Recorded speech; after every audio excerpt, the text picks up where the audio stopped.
I'm Robert Berman. I'm here at Bergamot Station Arts Center. It is the summer of 2025. It is approximately 30 years ago that I did a show with Track 16 Gallery for the amazing American icon, writer, poet, and painter, William S. Burroughs. The show encompassed his paintings, his shotgun works, some prints, and it all started because of a relationship that I had with a great curator who later became the assistant deputy of the Los Angeles County Museum, Robert Sobayezek. Robert would be visiting my gallery pre-Bergamot Station when it was on Broadway, and I sold him quite a lot of art. And at the time I was still selling works from my Keith Haring show from 1986. Robert told me that one of his great achievements at the LA County was to work on a show of William Burroughs, whom I said I've read and I've really am quite aware of his importance. Also the importance of Allen Ginsberg and the other people around the Beat movement.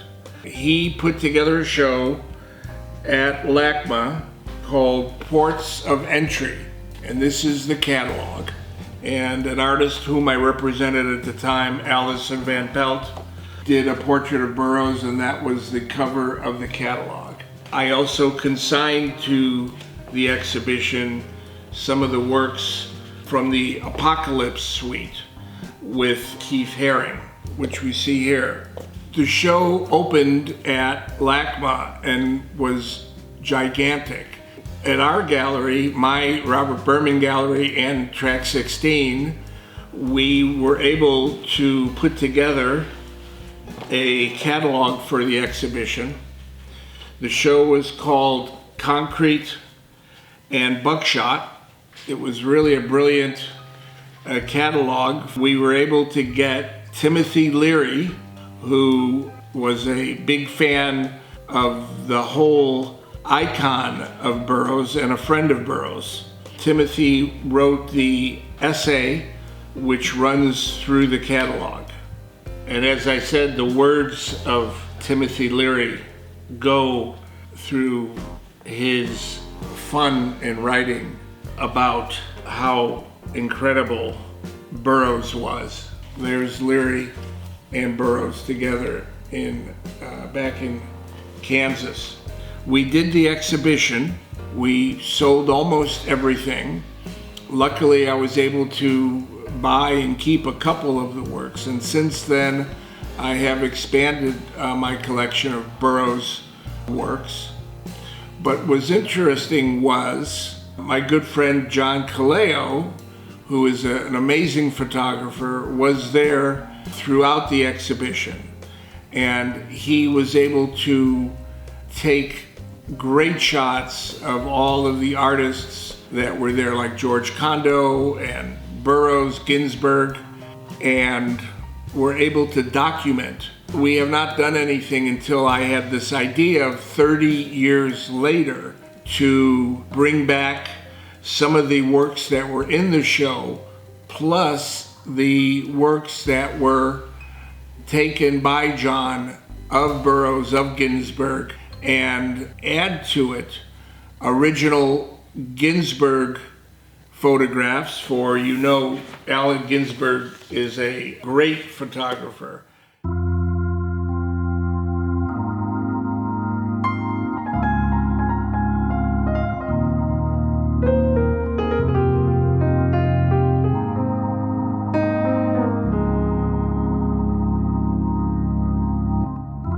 Then we also added to it works by Christopher Felver. I have shown many times, and who is an amazing photographer, almost always in black and white. We were able to have his incredible photos of Burroughs, of Ginsberg, and a lot of the other beat poets and writers.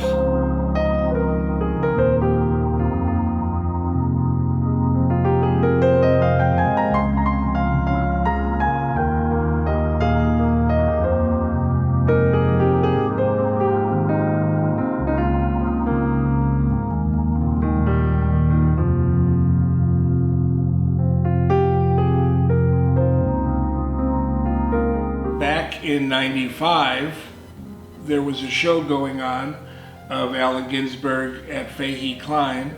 We were able to get the extra large photo of William Burroughs by Allen Ginsberg. Usually you see this as a smaller photo like this in the book, but this was quite large and it came without any frame. And we had both Allen Ginsberg write about the story of Tangiers in it, and I was holding it when William Burroughs came and signed it.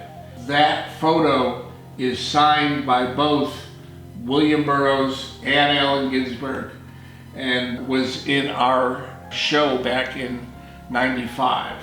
Some of the other photos from the show that we're very happy to be able to show in this exhibition are the works, as I mentioned, by John Kaleo.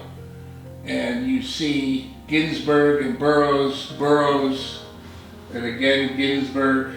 It's very beautiful renderings, captioning of the moment of Burroughs explaining his photos to Ginsberg and to us. And during that conversation, Dennis Hopper came in, who was a client and a friend, and his photos were then taken by John, and they are really stunning, captured black and white photos which John shot and developed himself. In our exhibition here, we have those plus another 20 photographs by John that are germane to this exhibition. Shots of Lawrence Ferlinghetti, shots of Ken Kesey, shots of Michael McClure, and other beat people who John captured.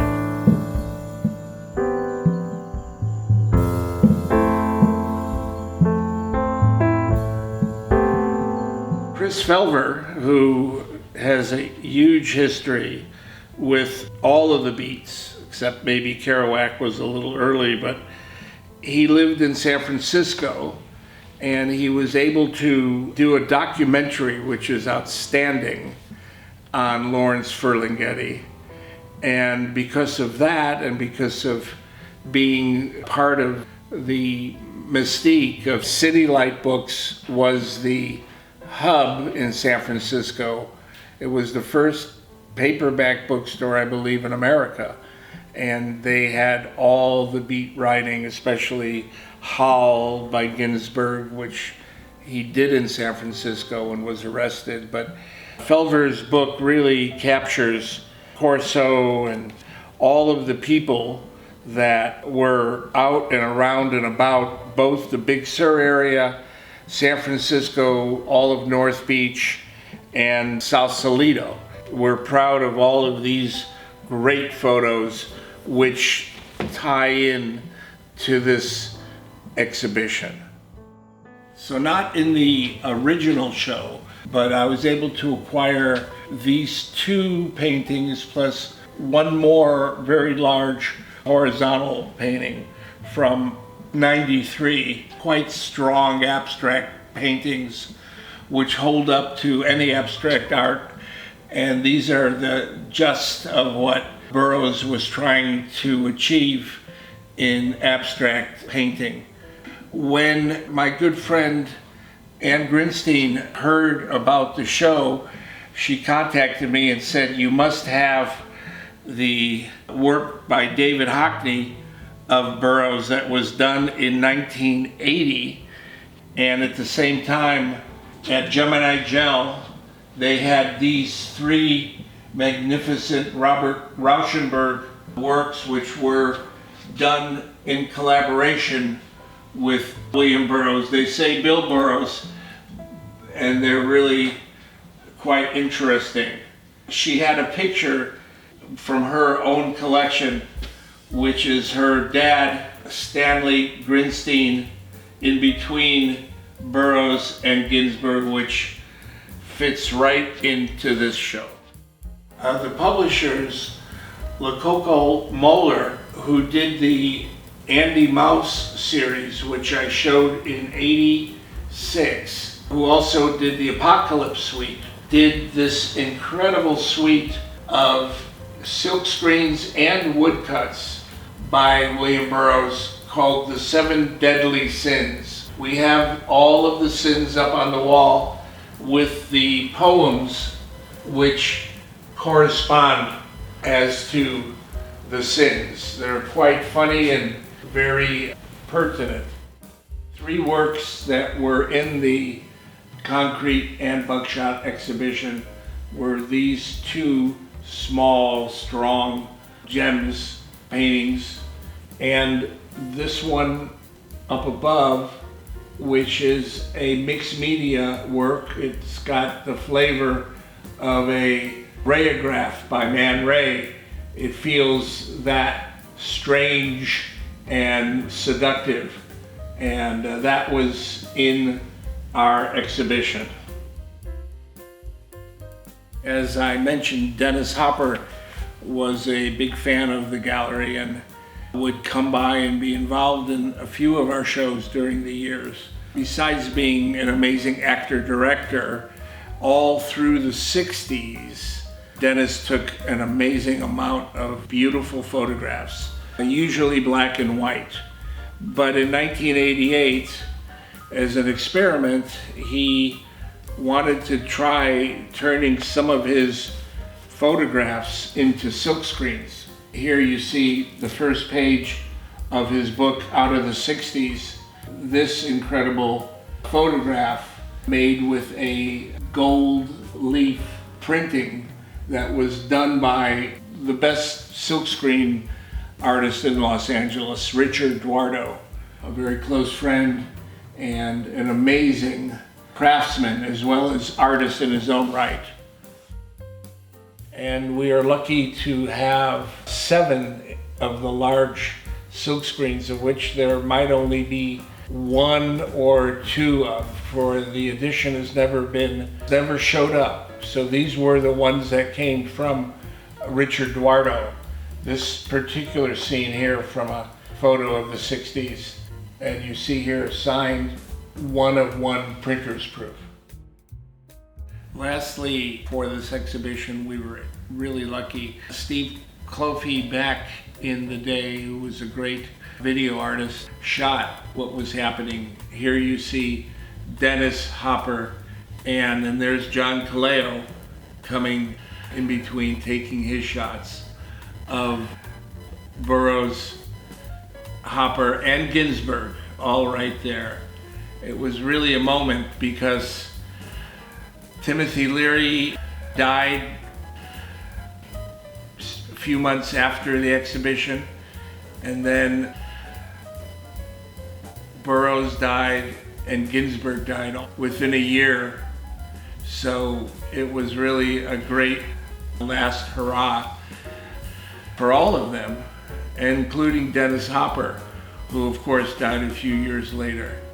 But we're lucky that we've got this documentation, and I'm very proud that I was able to do this truncated yet intense exhibition of John Kaleo, Felver, Ginsberg, and of course Burroughs, not to mention Dennis Hopper.